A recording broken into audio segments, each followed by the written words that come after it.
నయీం వ్యవహారంలో ఇప్పటివరకు 62 కేసులు నమోదు చేసినట్లు సిట్ అధికారులు తెలిపారు. ఈ 3 రోజుల్లో 10 మంది నయీం అనుచరులను అదుపులోకి తీసుకున్నారు. నయీం కీలక అనుచరుడు ఆసిఫ్ ఖాన్ ను కోర్టులో పోలీసులు అదుపులోకి తీసుకున్నారు. నయీం తరపున ఇతను హత్యలు బెదిరింపులకు పాల్పడినట్లు పోలీసులు చెబుతున్నారు. భువనగిరిలో అరెస్ట్ చేసిన వారు పాసం సీను తరపున పనిచేశారంటున్నారు. దీనిపై మరిన్ని వివరాలు మా ప్రతినిధి రమేష్ వైట్ల అందిస్తారు. రమేష్, దీనికి సంబంధించిన డీటెయిల్స్ ఏంటి?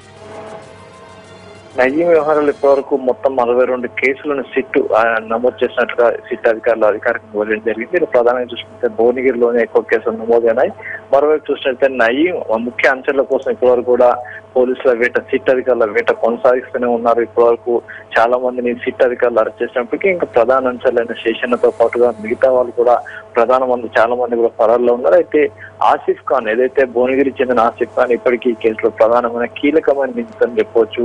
నయీం తరఫున పెద్ద ఎత్తున అటు హైదరాబాద్ తో పాటుగా నల్గొండ, మిర్యాలగూడ, భువనగిరిలో పెద్ద మొత్తంలో హత్యలతో పాటు బెదిరింపులు, రియల్ ఎస్టేట్ వ్యాపారాలను బెదిరించి పెద్ద మొత్తంలో ల్యాండ్స్ లాక్కున్నట్టుగా ఇప్పటివరకు అధికారులు గుర్తించారు. అయితే ఇతని కోసం మొత్తం రాష్ట్ర వ్యాప్తంగా గాలిస్తున్న తరుణంలో కోరుట్లలో అయితే తలదాచుకున్నట్లుగా అన్నారు. కరీంనగర్ జిల్లా కోరుట్లలో తలదాచుకున్నట్లుగా సిట్ అధికారులకు ఖచ్చితమైన సమాచారం రావడంతో ఇవాళ ఉదయం వాళ్ళపన్ని ఆసిఫ్ ఖాన్ ని అదుపులో తీసుకొని అక్కడనే పోలీసులు చేస్తారు. అయితే ఆసిఫ్ ఖాన్ ప్రధానంగా నయీం మూటాలో కీలకమైన సభ్యుని చెప్పవచ్చు. ఏదైనా టార్గెట్ ఇచ్చినట్లయితే 100 మంది ఎక్కడున్నా సరే ఆ టార్గెట్ ను పూర్తి చేసుకుని కానీ తిరిగి రావడానికి కొంత మెరుపు దాడులు చేసి క్షణాల్లో మాయం కావడంలో ఆసిఫ్ ఖాన్ దిట్టని చెప్పవచ్చు. ఇప్పటివరకు 10ల సంఖ్యలో దాడులు చేసి సంఘటన స్థలం నుంచి తప్పించుకొని పోయిన ఆసిఫ్ ఖాన్ ఇప్పటివరకు కూడా పోలీసులు చిక్కలేదు. అయితే ఇప్పుడు దొరికిన ఆసిఫ్ ఖాన్ ని పూర్తిగా ప్రశ్నించినట్లయితే ఎన్ని హత్యాకాండలు చేశారు, ఎంతమంది దాడి చేశారు, ఎంతమంది దాడి చేశారు, ఎన్ని రియల్ ఎస్టేట్ దందాలు చేసింది అనే విషయాలు కూడా బయటకు వచ్చే అవకాశం ఉంది. మరోవైపు చూసినట్లయితే భువనగిరిలో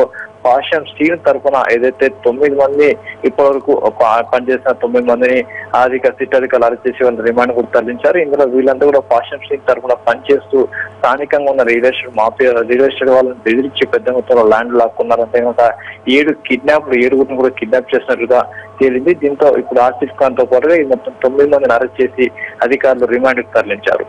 థ్యాంక్ యూ రమేష్.